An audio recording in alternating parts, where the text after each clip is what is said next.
তাকওয়া এতই গুরুত্বপূর্ণ একটি বিষয় যে আল্লাহ তাআলা পবিত্র কোরআনে 200-এরও বেশি জায়গায় এই তাকওয়ার কথা উল্লেখ করেছেন। এখন প্রশ্ন হচ্ছে, তাকওয়া কি জিনিস? তাকওয়া কাকে বলে?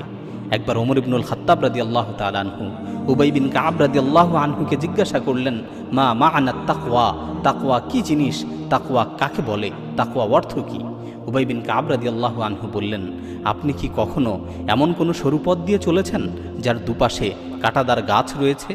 বা আপনি কি কখনো কাঁটাদার জঙ্গলের ভিতর দিয়ে পথ অতিক্রম করেছেন? তখন ওমর ইবনুল খাত্তাব রাদিয়াল্লাহু তাআলা আনহু বললেন, হ্যাঁ করেছি। উবাই বিন কাব রাদিয়াল্লাহু আনহু জিজ্ঞাসা করলেন, আপনি কাঁটাদার জঙ্গলের ভিতর দিয়ে কিভাবে পথ অতিক্রম করে থাকেন?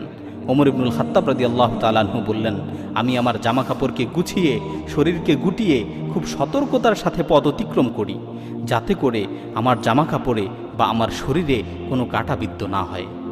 উবাই বিন কাব রাদিয়াল্লাহু আনহু তখন ওমর রাদিয়াল্লাহু তাআলা আনহুকে বললেন, আপনি যেভাবে কাঁটার আঁচড় থেকে বাঁচার জন্য খুব সতর্কতার সাথে পথ অতিক্রম করে থাকেন, ঠিক তেমনিভাবে দুনিয়ার জীবনে সতর্কতার সাথে গুনাহ থেকে বেঁচে চলার নামই হচ্ছে তাকওয়া। উবাই বিন কাব রাদিয়াল্লাহু আনহু এর উল্লেখিত বক্তব্য থেকে আমরা বুঝতে পারলাম যে দুনিয়াতে আল্লাহকে ভয় করে সতর্কতার সাথে গুনাহ থেকে বেঁচে চলার নামই হচ্ছে তাকওয়া। তাকওয়ার অর্থ বোঝার জন্য আরেকটি উদাহরণ দেই।